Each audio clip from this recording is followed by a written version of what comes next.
Negara-negara maju yang pendidikannya maju nih, Finlandia dan lain sebagainya, nggak ada satupun menggunakan instrumen militer. Ini Deddy Mulyadi nggak paham ini falsafah. Jangankan Deddy Mulyadi, jangankan ibu-ibu ini ya, Deddy Mulyadi aja nggak paham tentang falsafah. Jadi saya nggak perlu mendebat ibu ini. Hai, salam kenal. Namaku Diana. Aku warga Indonesia yang tinggal di Finlandia, teman-teman. Info, Finlandia itu adalah negara dengan pendidikan terbaik nomor 1 di dunia, cinta. Nah, guys, jadi aku somehow TikTok itu ngasih FYP banyak banget tentang pembahasan video sebelumnya, yaitu tentang kebijakan Gubernur Jawa Barat yang mengirimkan anak-anak nakal ke barak, ya kan? Militer. Terus di statement yang aku bikin video di depan itu si bapak berbaju kuning, ya maaf ya pak ya, bapaknya itu bilang contoh negara-negara maju seperti Finlandia, begitu. Kebetulan aku tinggal di Finlandia, cinta. Jadi si bapak ini bilang kalau di negara maju itu nggak ada tuh anak nakal yang dikirim ke barak militer, cinta. Nah, pertanyaan saya, Bapak tahu dari mana? Apakah Bapak sudah melakukan survei? Apakah Bapak sudah ngecek di Finlandia itu seperti apa mengurusi anak-anak nakal? Begitu ya Pak ya. Di sini saya mau bantu menjawab Pak. Kebetulan saya kerja di TK. Nah, kebetulan kedua, TK saya itu satu gedung dengan sekolah anak-anak yang nakal ini.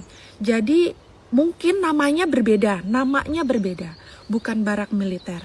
Tapi di sini tuh namanya adalah kayak family center gitu, ada bahasa Finlandianya sendiri. Nah, family center ini sistemnya kurang lebih sama, cuma nggak diajarkan kayak di Indonesia kan diajarkan untuk baris berbaris menjadi kayak wajib militer ya. Nah, itu nggak kayak gitu, cuman caranya kurang lebih sama, mirip lah.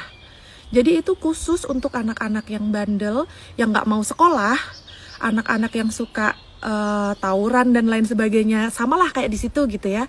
Atau anak-anak yang sudah ini kebiasaan mengkonsumsi minuman yang tidak seharusnya, yang di bawah umur. Terus untuk anak-anak yang udah kecanduan gitu kan sama barang-barang yang dilarang gitu, itu akan dimasukkan ke situ, cinta. Begitu.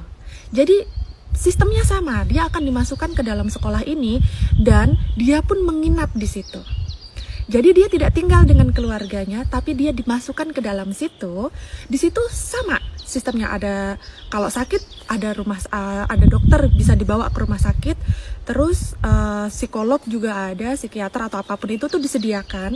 Ada gurunya juga. Terus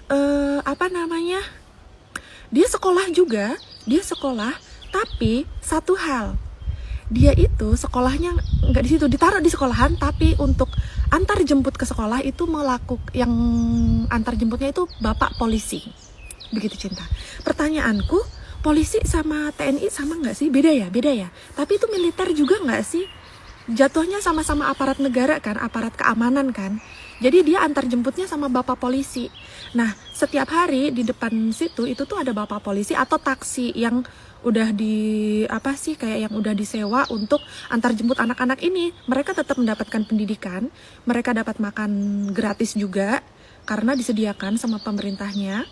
Mereka dapat ilmu yang harus dia dapatkan, yang dia nggak bisa dapatkan di lingkungan tempat dia tumbuh. Misal dia korban dari orang tua yang sering berantem, jadi anaknya semaunya sendiri gitu kan, karena orang tua yang nggak bertanggung jawab, dikirimlah ke situ, begitu. Atau anak-anak yang ya udah pokoknya anak-anak nakal akan dikirim ke situ, begitu. Jadi prosesnya sama, sistemnya kurang lebih sama. Terus selain menjadi negara maju dengan pendidikan terbaik nomor 1 di dunia, Finlandia juga menjadi negara paling bahagia nomor 1 di dunia selama 8 tahun berturut-turut, cinta. Kenapa? Karena Ya sistemnya bagus, warganya sejahtera. Kenapa? Karena pemerintah kita menyediakan tempatnya, menyediakan layanan untuk masyarakat yang membutuhkan bantuan. Dalam hal ini ya anak-anak yang butuh bantuan, begitu. Jadi secara nggak langsung di sini aku mau bilang kepada Gubernur Jawa Barat, Bapak hebat karena sudah menerapkan sistem yang ada di sini, dibawa ke Indonesia, negara kita tercinta. Begitu. Jadi untuk aku pribadi, aku bukan masyarakat Jawa Barat, aku adalah orang Sumatera yang tinggal di Finlandia. Jadi nggak ada urusan sangkut paut dengan politik. Aku hanya ingin ngasih tahu, menginformasikan kalau sistem itu tuh luar biasa, hebat. Jadi kalau bilang hak asasi dan lain sebagainya, aku kurang paham. Cuman untuk sistemnya, ya kurang lebih sama. Walaupun mungkin agak berbeda sistemnya, tapi kurang lebih mirip lah gitu, dan itu keren. Jadi di sini anak-anak nakal juga akan dikirim, cuma bukan dikirim ke barak, tapi dikirimnya ke family center. Dan satu, orang tua nggak tinggal di situ ya, orang tua bisa nengokin seminggu sekali atau berapa hari sekali, begitu. Jadi nggak setiap hari orang tua bisa nengokin. Sistemnya kurang lebih mirip lah, dan itu hebat.